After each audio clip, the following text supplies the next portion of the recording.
خدا کی الہی مرضی کو سننے کے لیے خدا کا کلام سنا ہے. مرد کو بیوی کا سر کہا گیا ہے, ہیڈ, سر. اب بیویاں سوچتی ہوں گی کہ کیا ہمیں بھی کوئی خطاب ملا ہے بائبل میں؟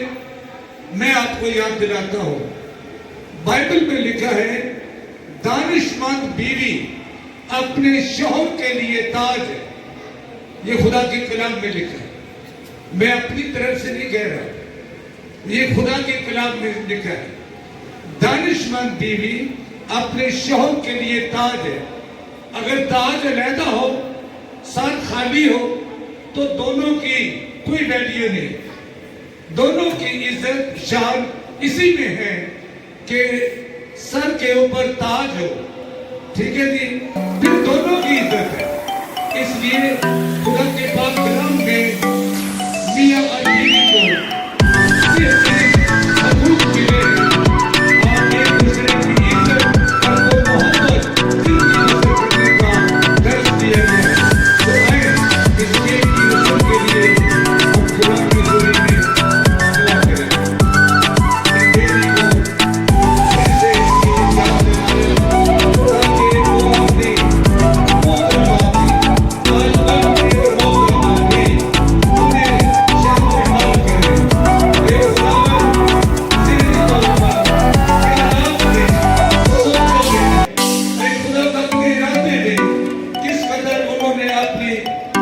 کو یاد کیا ہے. آج ان کی برتھ ڈے کے موقع پر ہم اے خداوند یاد کرتے ہیں کہ جب انہوں نے اپنی خوبصورت زندگی پسند کر کے محنت کر کے